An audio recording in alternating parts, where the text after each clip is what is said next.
So thank you, everyone.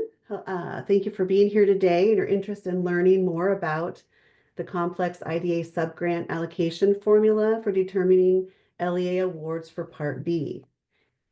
We were expecting, I believe there was about 90 people registered. We're at about 55, so there could be more people jumping on, which is great. I wanted everyone to know that the slide deck will be available to participants in the chat. Heather is helping me and she'll put that in the chat. And this session will be recorded. I already shared that with you. And we do appreciate today that all questions being entered into the chat. We will not be answering questions live today as we need to provide this important information to the whole group in its entirety.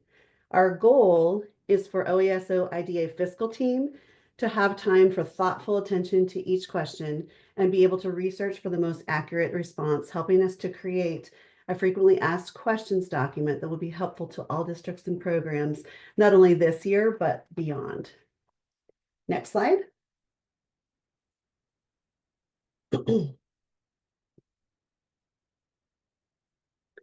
My name is Allison McNeil, and I'm the office. Oh, go back one more, Heather. Sorry. Oh, no, other way. Should be slide 2.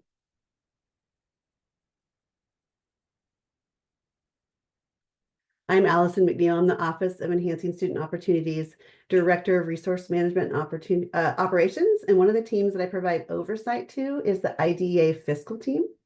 And I will be the presenter today, but I also want to extend a thank you to our IDA fiscal team who helped support this presentation, as well as Jackie from the OESO data team that many of you know, and Zach from our Office of Finance who helped develop the presentation.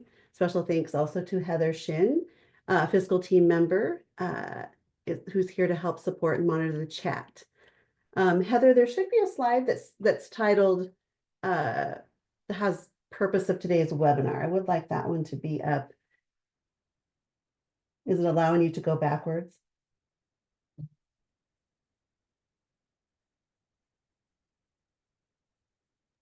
Sorry, Allison, I'm having technical difficulties. I will try to get there as okay, as you're possible. fine. I can go ahead and share, no problem. Purpose of today's webinar is to help participants gain understanding of the complexities of the federal IDA grant award. Here, let me get this.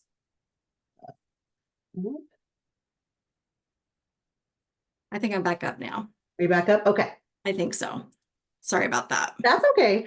So today our purpose is to help participants gain understanding of the complexities of the federal funding formula for IDA Part B 611 and 619, the school age funding pieces, and to gather questions from participants to support the development of a frequently asked questions guide. And what we're really doing today is a lot of math. It's not the most interesting subject, but it's very important. So thank you again for joining us. I hope I have a couple different caffeine sources here because it's later in the day. And I just really hope that this information will be helpful to your districts. And we're going to go ahead and jump in. So next slide, please. So as you know, the Oregon ODE works in partnership with school districts, ESDs, community partners to foster equity and excellence for every learner. And together we serve over 550,000 students, K-12, and support over 86,000 school employees, including teachers, administrators, and classified staff. We believe every student should have access to a high quality, well-rounded learning experience, and we work to ensure that every student in Oregon graduates with a plan for their future. Next slide. This slide shows more details about our students, educators, and districts. It also shares Dr. Charlene Williams, ODE's superintendent, vision for Oregon's children. Next slide. This slide breaks down our state student demographics, and I'd like to highlight that 16% of our students in 22-23 were students with disabilities. 88,000 students in Oregon are students who are receiving special education services. Next slide. ODE's equity stance, I'd like to share this with you. We believe that education equity is the equitable implementation of policies, practices, procedures, and legislation that translates into resource allocation, education rigor, and opportunities for historically and currently marginalized youth, students, and families, including civil rights protected classes. This means the restructuring and dismantling of systems and institutions that create the dichotomy of beneficiaries and the oppressed and marginalized. Next slide. So our agenda for today is we will start out talking about the state allocation. So the amount of IDA Part B that Oregon received as a state. We'll then talk about the state student counts for that state allocation, and then also touch on that the 2024 state allocation for Oregon was less than the 2023 state allocation. We'll also talk about the process for determining IDE Part B subgrant allocations. We will touch just briefly on the LEA application for IDE Part B subgrants, most specifically about how the LEA funding elections impact your subgrant awards as a district. And the IDA subgrant allocation, we will share an LEA step-by-step formula walkthrough for an imaginary hypothetical school district, Happy Apple School District. And that's where we will really get into math, or I will be telling you about math, which in my family, my brother and my mother are both high school, secondary math teachers. And I've always been a special education teacher person. So they chuckled when I said, I'm teaching some math, but I do love math. And hopefully this will help make sense of all that goes into the formula for school districts IDEA allocations. And hopefully by the end of this, we'll be able to walk through an example. How can one district have an increase in student count, but not an increase in IDEA funds?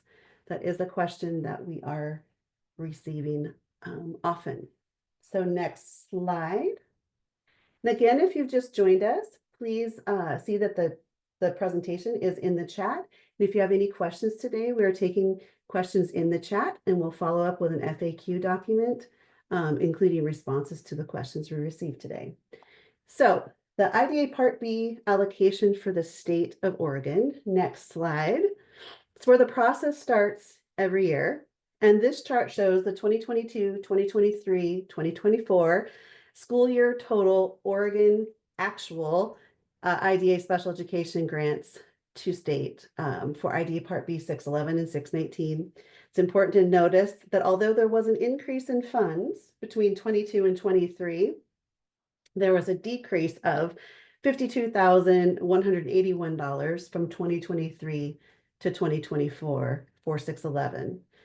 The special education preschool grants, or IDA Part B 619 for Oregon, was only slightly increased between 22 and 23, and then flat funded, no increase between 23 and 24. So as a state, we're starting out with less money than as a whole pie to begin with, and we'll get into that pie a little bit more. The next slide. The student counts for state allocations are really important to understand. This chart shows the growth of Oregon's number of students served in Oregon as per the district's submitted special education child count, or SECC. I will highlight that between 22 and 23 and the 23-24 school years, there was a state overall increase of 2,799 students, special education, and then yet again, another jump of 2,356 students between last school year and this current school year in the school age 611. There's also, it shows a similar trend for Part B 619, with the chart also showing an ongoing increase of students. Next slide. There's our pie. What this means is that Oregon's federal fiscal year 2024 pie started out smaller than the pie of federal fiscal year 2023. This means less money, and as you saw, our students have increased, so less money for more students is a smaller size state pie to share with school districts who are serving that bigger number of students than last year. So we have to feed more students with less pie, which is not a great situation. but it is part of the explanation as to why some districts or a lot of districts saw a decrease in their amounts. Next slide. So we're going to touch on the process for determining IDA Part B LEA subgrant allocations. Basically, it will be how do we slice up that pie and share with all the 197 school districts. So the recipe for ID allocations includes, it's dictated by IDEA federal requirements as well as some unique Oregon requirements. It is informed by student counts. It is dependent upon each district's funding elections as well as their population and poverty counts. It is not driven by a one-to-one ratio of child count increase to IDEA funds. Next slide. This slide has a lot going on, and we're going to hang here for a couple of minutes. I'm going to walk through, this is our annual cycle, the timeline for a federal fiscal year. This is what has to occur each year in order to get subgrants out to school districts and programs. These dates on this calendar, I guess we would call timeline rather than a calendar, are really approximations, and many of those dates are really out of Oregon's control. And I'll explain a little bit why that is. So the blue calendar, around April and May, Oregon receives our state application provided to us by the United States Department of Education, OSEP, Office of Special Education Programs. We await the opportunity to complete the state application when OSEP rolls it out to states. It seems that we're never sure when that's going to be, but we do know that in 2024, it did roll out later than the most recent prior years.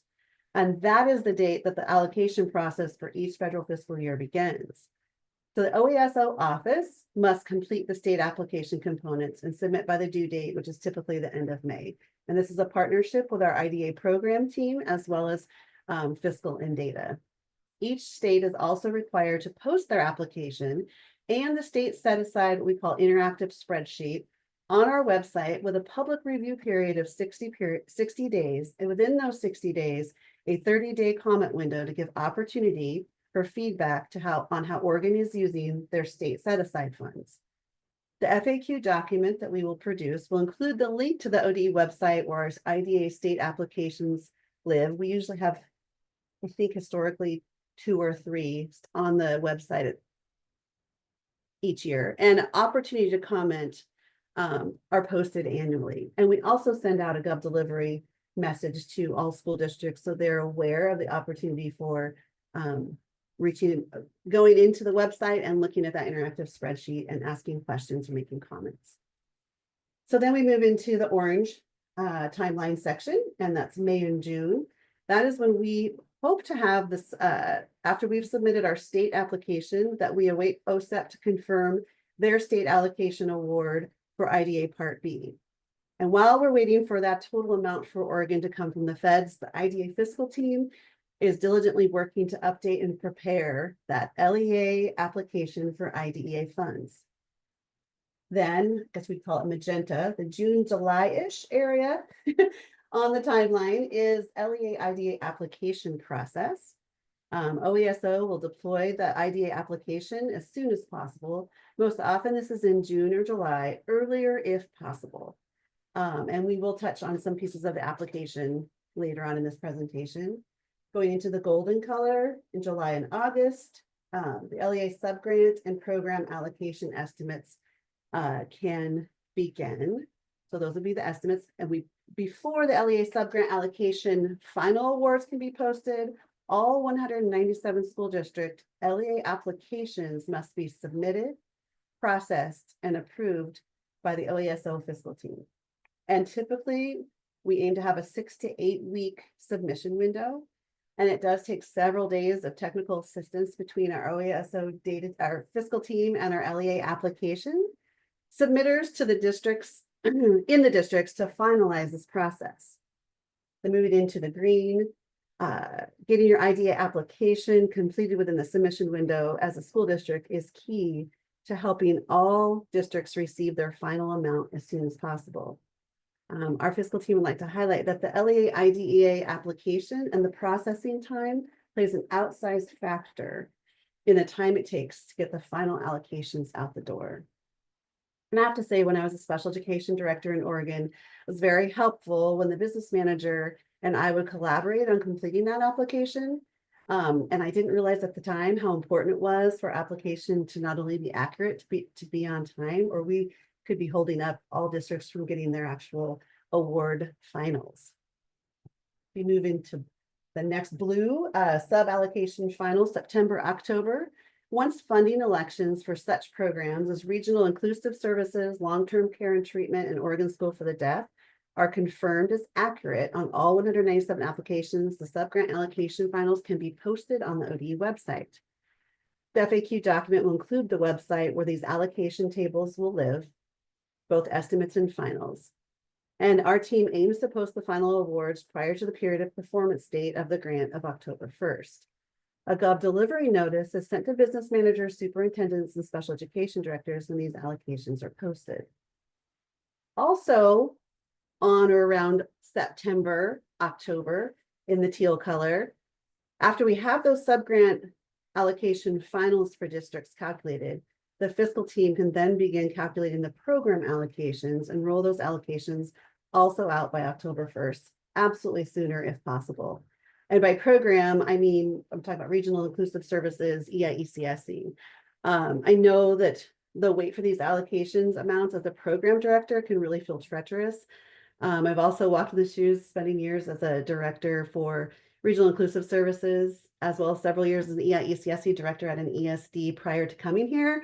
And I remember the wait, and I remember the wondering and thinking, how much money are we really going to get? When will I know? How can I keep the people that I hired? So I totally get it. The anxiety is real. I want you to know that I understand that, and I do strive to lead the team to get these figures out as soon as possible. But we also have to ensure that they are accurate. Next slide.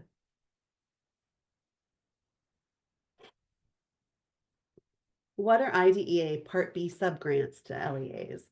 And who's eligible to receive these grants? So the federal government provides funding through two types. We've already touched on those. IDEA Part B, there's 611, which is for supporting special education for students ages 3 to 21. And Part B, 619, support the education of ages 3 through 5. Both Section 611 and 619 LEAs are eligible to apply for grants if they meet the state's definition of an LEA and are responsible for providing a free and appropriate public education, FAPE, to children with disabilities under the IDEA. LEAs do not need to be serving children with disabilities to be eligible for 611 and 619 subgrants.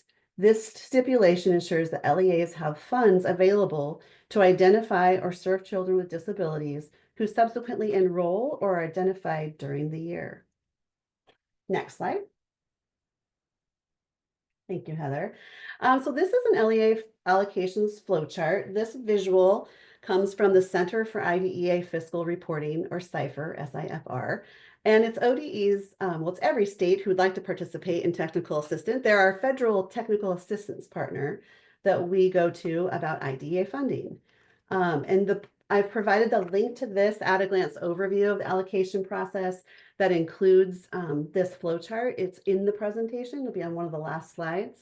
We'll also include it in the FAQ document. I'm a very visual learner, and so if this visual really helped me understand how it started at the big bucket and how it breaks down to the buckets to go to the districts.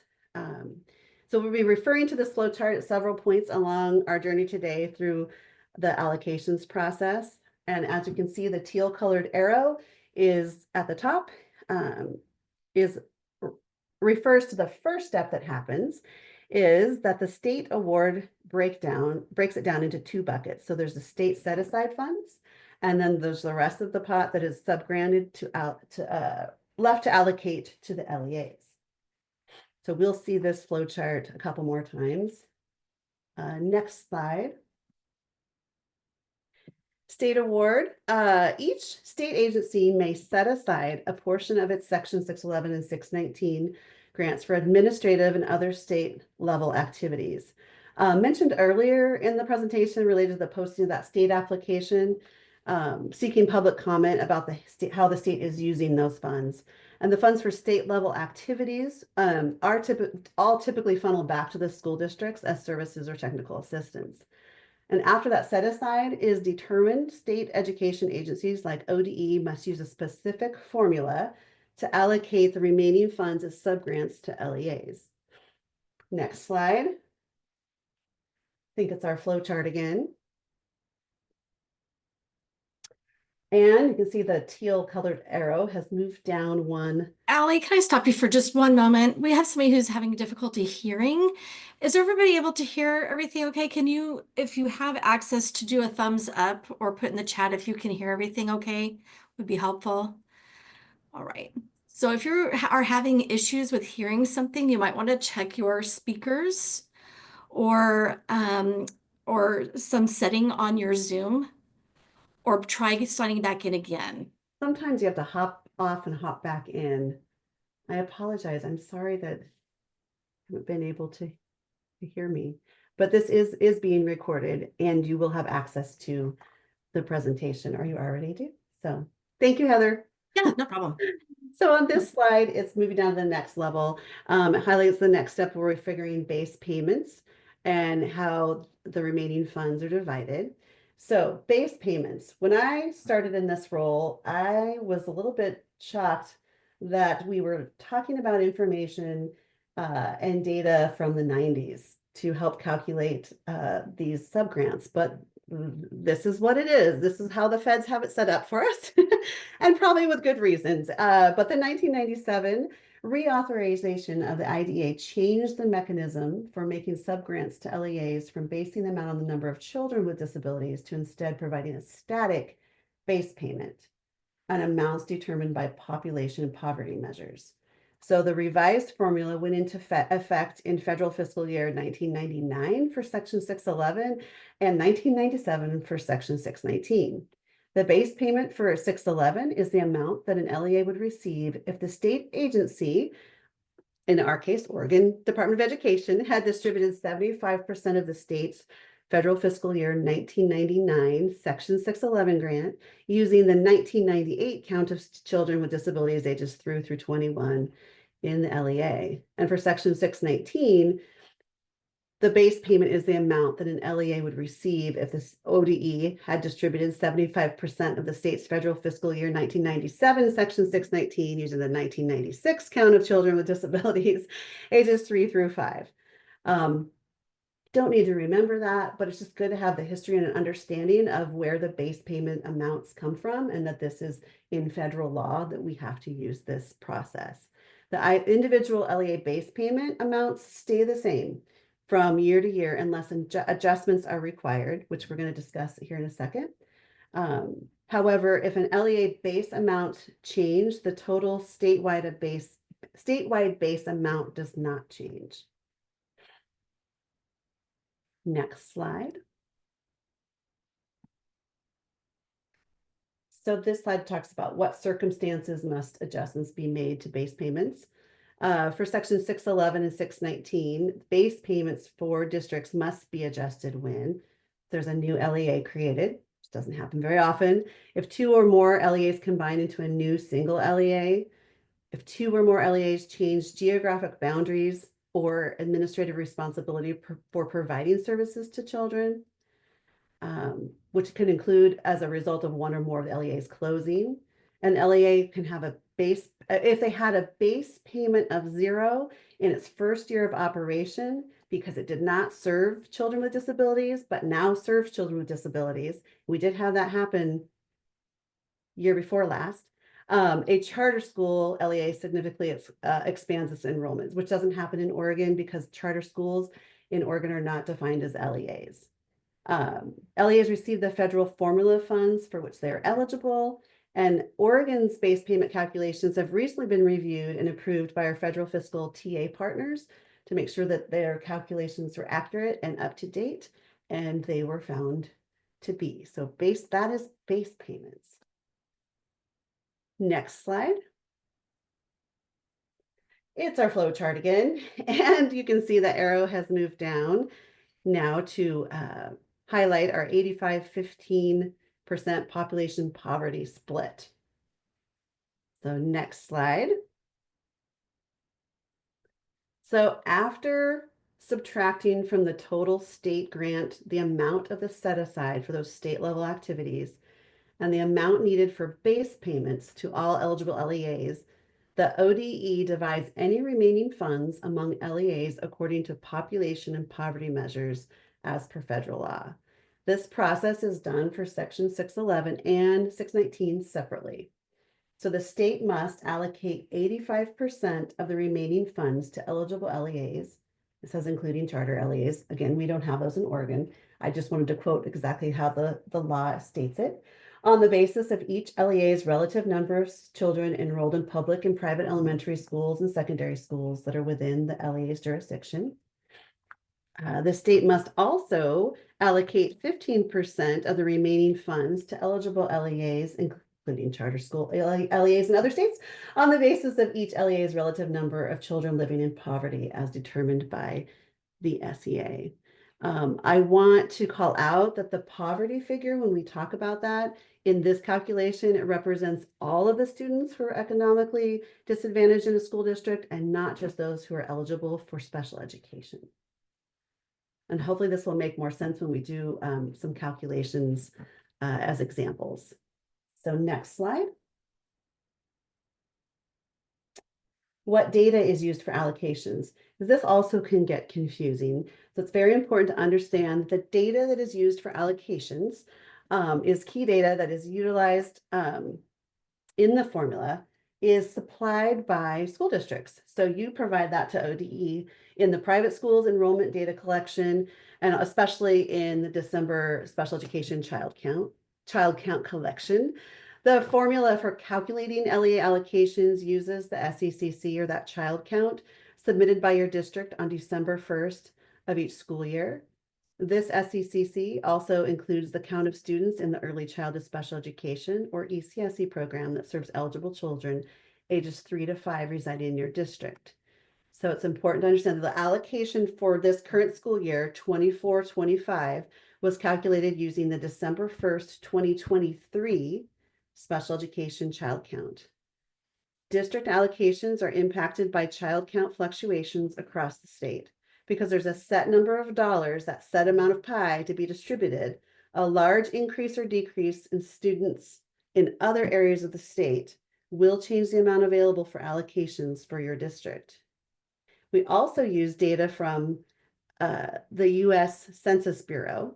We pull the Small Area Income and Poverty Estimates Program data set, also known as SAPI data. And we use that for the poverty calculation. Again, this is the count of all students who classified as in that poverty range and not just special education students. Next slide. Codes. So it's important to note that ODE uses the December 1st SECC data submitted by agency serving code in the funding formula for IDA flow through. Federal placement codes and agency serving codes are very different. The agency serving code, it determines the agency providing services to the student. It is the code used for fiscal and accountability. It indicates where the funding is to be directed. It is used for allocation, and the money follows the students. However, a federal placement code is a very important code within your student information system, but it indicates location or educational environment where student is placed for services, typically as per the IEP team placement decision. The SECC agency serving codes reported to ODE and validated by school districts for December 1st, 2023, again, is the count we used for this school year. Next slide. So now we're going to touch a little bit on the LEA application. Remember, this is something that we try to get out as soon as possible in the spring. The last couple of years, it's been around June. To receive Section 611, 619, each district has to submit an application to the state. That includes those assurances that you meet specific requirements regarding the use of funds, policies and procedures are in place, written policies and procedures, and ensure that children with disabilities are receiving FAPE. Currently, our IDEA LEA application is a multi-tab Excel document with a Smartsheet submission form. we would love to have it in a different setup or something that you can log on and enter, and we are looking into that for the future. LEAs are notified via GovDelivery when the application submission window is open and provided the link to the ODE webpage to access that application.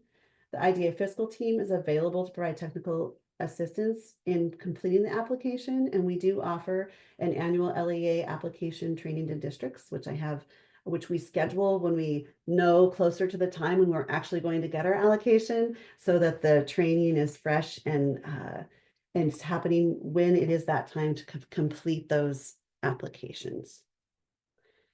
I think next slide. So, as if the federal funding formula is not already complex enough, we also have, although it's great, we do have unique to Oregon pieces, responsibilities. LEAs hold FAPE responsibilities for most students. The state is responsible for students in special education programs such as early childhood special education, early intervention services. Where the state holds the responsibility, IDA dollars are retained by the state to provide the services.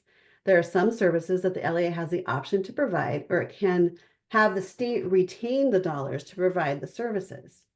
So under ORS 343236, special education provided by a state through local, county, or regional program.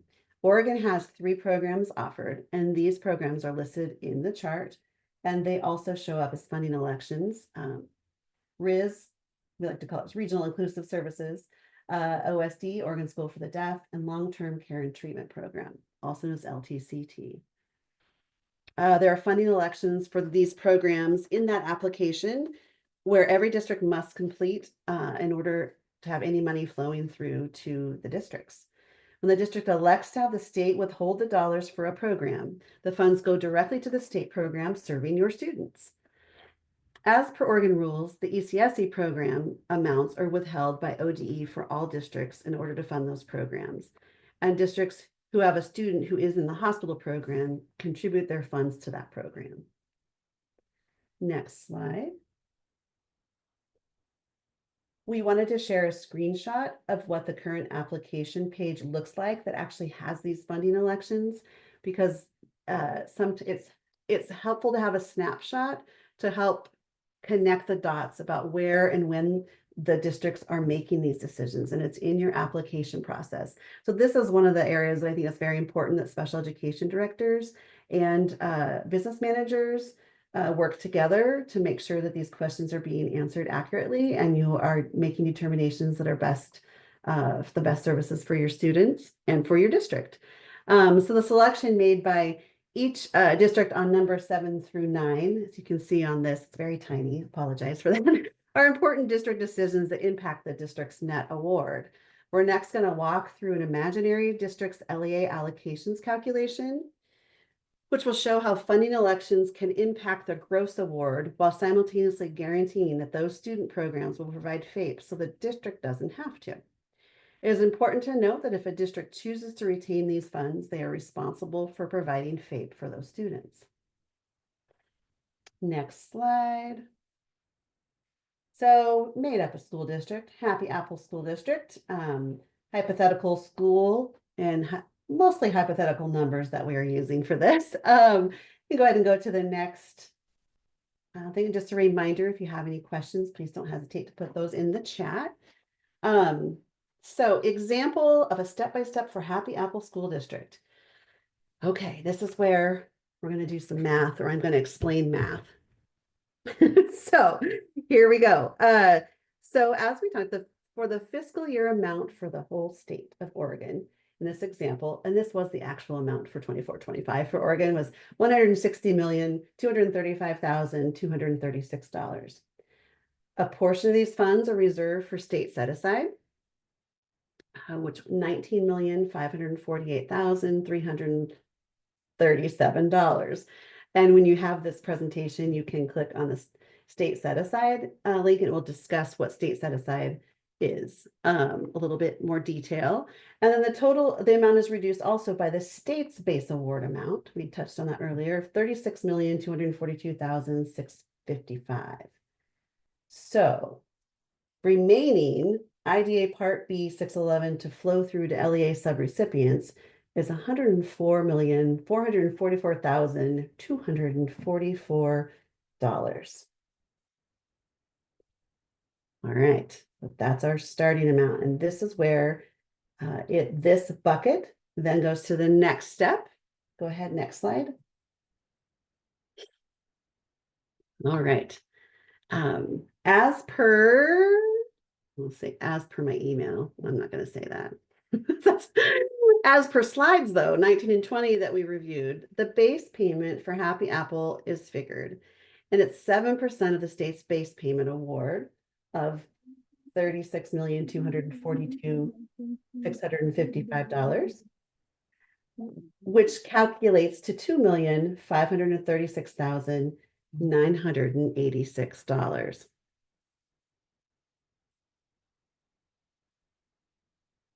Hang on just a second here. Remember that the individual LEA base payment amount stays the same from year to year unless adjustments are required. Next slide. Now we're going to look at the Happy Apple School District population calculation. So 85% is to be distributed based on population. 85% of the total flow-through amount is $88,777,607. Happy Apple School District reported 5,000 out of 69,613 students, or 7.2% of the total.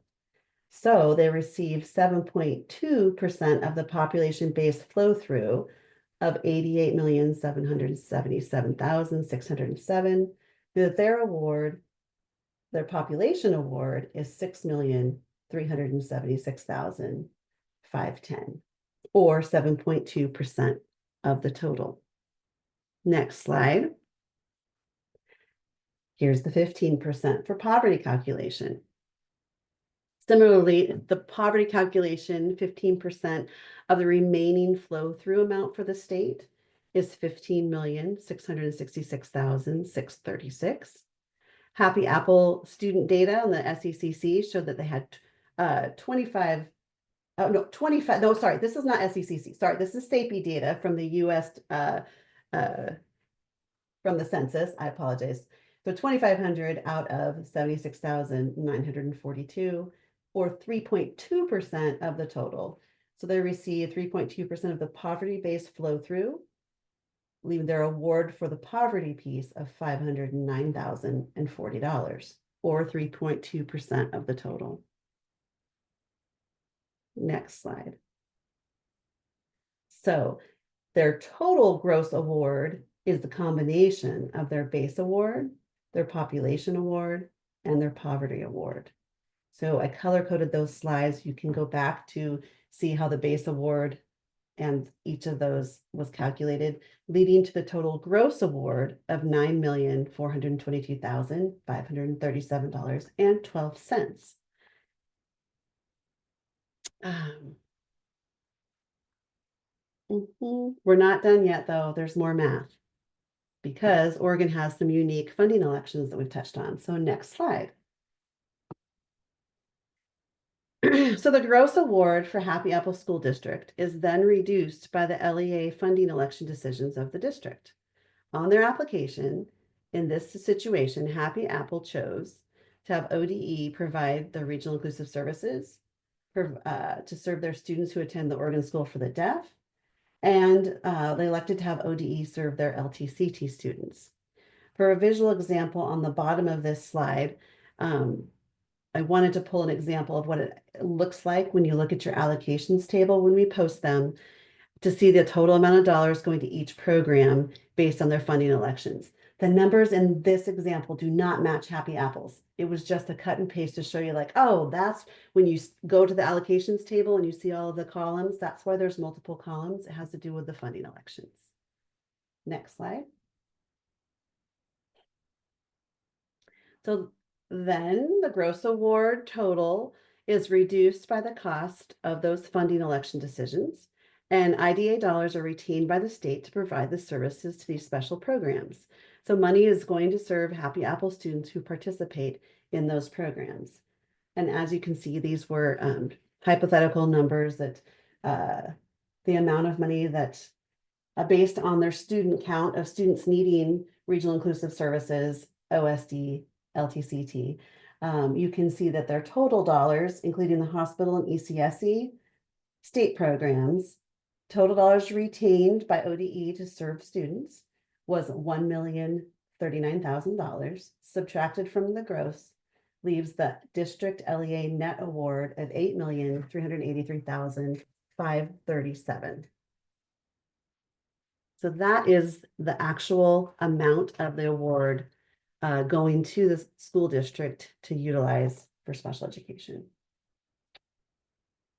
Next slide. So there's a lot of information on this slide, and you can actually, when you have the presentation, you can click on the example sheet and it will have the Excel document that I pulled this from. Again, these are all hypothetical school districts. Zach, from our OFIT partner from finance office, helped pull this together, and I think that he chose some great names for school districts. So we're trying to answer the question. It's a popular question, and I understand why. How can a district have an increase in student count, but not an increase in their IDA funds? So we have to remember that district allocations are impacted by child count fluctuations across the state, not just the child count in your district. Because there's a set number of dollars to be distributed, a large increase or decrease in students in other areas of the state will change that amount available for allocations in other districts. This is because of the varied base payments districts may have to start, as well as these population and poverty figures that can really make a difference in the funding flow. So on this chart, we have two different examples of might happen in the second year. So these examples do not actually incorporate, we don't really get into funding elections on this particular example, but we do want to talk about, given the federal fiscal year 1, you can see on the chart, it shows the SECC, so the special education child count for each of the school districts, the award amount that each of those school districts receive based on that child count, and then the amount of money per student. Then moving over to the right in example 1, let's say this is federal fiscal year 2. So the next year, if there was a perfect 5% population growth, I'll give you an example of what happens. So example 1, that perfect 5% population growth per student funding amount decreases for everyone. You can see it went from 1275 to 1214. So for the two of the smaller districts, we're going to look at Happy Apple compared to Rainbow Ridge, which are the top two listed. Happy Apple had a student increase of 250 students. That was their 5% growth. And you can see, yet Happy Apple is going to have an award decrease of $117. While Rainbow Ridge, they had a student increase with 5% growth, which was also similar in number, 249, and they had an award increase of $490. Compared to the district with the largest student count, which was Curious Caterpillar, which is the second one up from the bottom, they had a student increase of 718 students from FFY1 to example 1 year. And their award, though, even though they had a 718 more students, their award decreased by $399. Shifting to example 2. So we would start in federal fiscal year number 1, and then we're saying that the next year would be an overall 10% population growth. So we're looking now at that far right, we're comparing the column of FFY1 to the example 2. And each district has a different percent of growth, but the state overall has a 10% increase. And you can see that the per student amount went down even more. So Happy Apple, again, with their 5%, in this example, they still had a 5% 250, same increase as in the other example. But in this example, they had an award, a big decrease of $289,817. Because Rainbow Ridge, they had a student increase of 8%. So they got more students than, had a larger increase than Happy Apple, and they had 398 students. Their award decreased $114,752, even with a higher count. And then back to Curious Caterpillar, a larger school district, their student increase was 15%, which increased 2,091 students. And they did see an award increase of 759,343.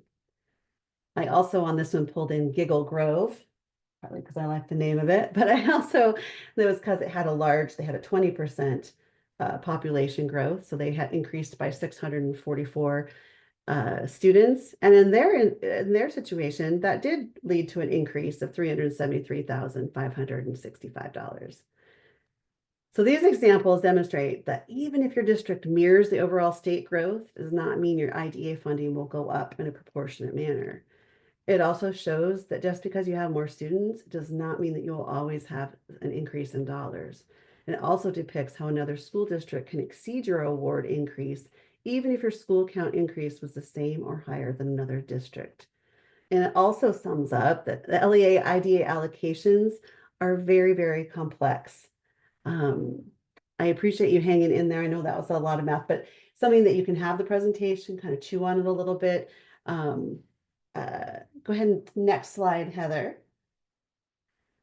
Please, before you log off, if you have any other further questions that you'd like us to respond to, either by email or we will, our goal is to put as many answers that are relevant to all in the FAQ. If you have questions following this webinar, please submit those questions by November 20th to the mailbox that's listed on this slide. There's several of us that have access to that so that we don't miss a specific question. And we're going to capture those and create an FAQ document for districts. So again, it gives that thoughtful attention to each question because as you can see, it is very complicated. And we want to make sure that we're creating an accurate FAQ document that will be helpful. Next slide. We do have some upcoming trainings. Hopefully all of you subscribe to the GovDelivery listserv for business managers. We usually send to business managers, special education directors, and superintendents from the IDA fiscal team. This is a schedule of our upcoming winter and spring IDEA fiscal timeline topics and activities. And as you can see, we don't have the application workshop listed yet on our schedule because we don't yet know when the application, the state application will come and when we will have our application rolling out to all of the school districts. I did want to point out that the understanding funding elections and your IDA award, that can be kind of a confusing piece of this. And it's a very important decision to make as a district for ensuring students are receiving FAPE either from you or from the state program. That will be in May. So that will, we picked May because that's about the time we usually get the application out there, or so hopefully we'll give you some training. So when you come to that part of your application, you have a good understanding of how to make decisions about funding elections. There's a link to attend all of those trainings. It's the same link. And let's see, next, I think the final slide is a link to some resources. There's a Cipher, again, that's our federal technical assistance partner. A quick reference guide to LEA allocations and also that flow chart that we saw several times during today's presentation. Wanted to be able to, because it's helpful to have those kinds of handouts and things if you need to explain this to board members or, you know, or just refresh for yourself. We found them to be very helpful for those of us on the fiscal team. And Heather, is there one more slide? Like there's might be one or two, like a thank you slide. What's next? Oh, yes, and we're here to help.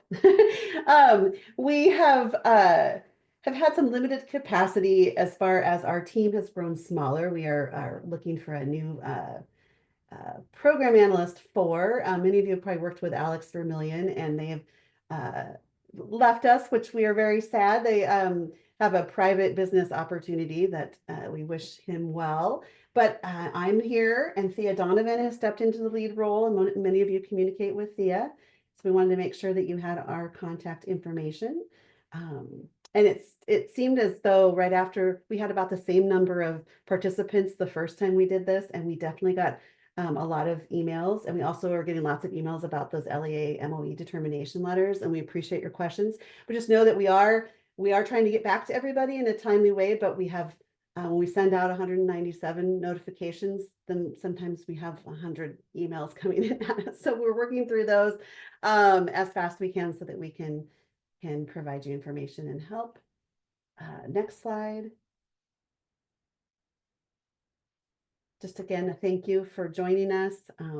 Again, not the most exciting topic. Hopefully, it made a little bit more sense or helped you understand the calculation process. And thank you so much for being here, and stay warm and dry. We've had thunderstorms where I am, so thank you so much for being here, and don't forget to put a question in the chat if you have one.